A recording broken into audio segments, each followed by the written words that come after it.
Hi hello welcome to Arba vlogs అండి. ఈరోజు recipe వచ్చేసరికి దొండకాయ ఫ్రై. దానికి కావాల్సిన పదార్థాలు అండ్ విధానం ఏంటో చూసేసుకుందాం రండి. ఏంటంటే ఫస్ట్గా దొండకాయలు నేను ఇప్పుడు ముందుగా ఏదైతే చూపించానో అలా కట్ చేసుకుంటే ఈ టైప్ ఆఫ్ దొండకాయ ఫ్రైకి టేస్టీగా బాగుంటుందండి, డిఫరెంట్గా.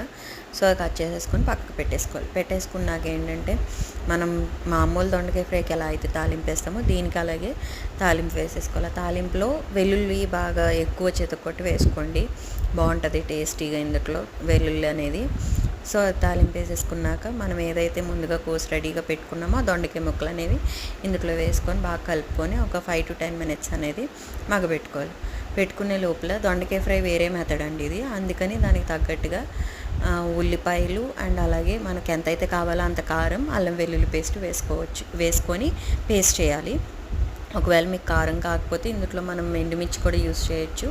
సో కారానికి తగ్గట్టుగా ఎండుమిర్చి వేసుకొని పేస్ట్ చేసుకొని పక్కన పెట్టేసుకున్నాక కొంచెం సేపు మగ్గాక ఏంటంటే అందులో పసుపు, సాల్ట్ అది వేసుకొని మగబెట్టేసుకోవాలి. ఒక 5 to 10 minutes మగ్గపోయాక ఏంటంటే కొంచెం అంటే మనకు అలాగా బ్రేక్ చేయంగానే అండ్ అలాగా గరిటతో అలాగా అనగానే బ్రేక్ అయ్యే ఆ స్టేజ్కి ఏంటంటే ఇందాక మనం ఆల్రెడీ ఏదైతే పేస్ట్ పెట్టుకున్నామో ఉల్లిపాయ పేస్ట్, ఆ పేస్ట్ అనేది ఇందులో వేసేసుకొని ఒక 10 to 15 minutes అనేది మగబెట్టేసుకోవాలి. పెట్టేసుకున్నాక ఏంటంటే కొంచెం నాకు వేరే ఒక 5 minutes అలా కొంచెం కలపడం లేట్ అవ్వడం వల్ల కొంచెం డీప్ ఫ్రై అయిపోయి కొంచెం మాడిందండి, అంతే.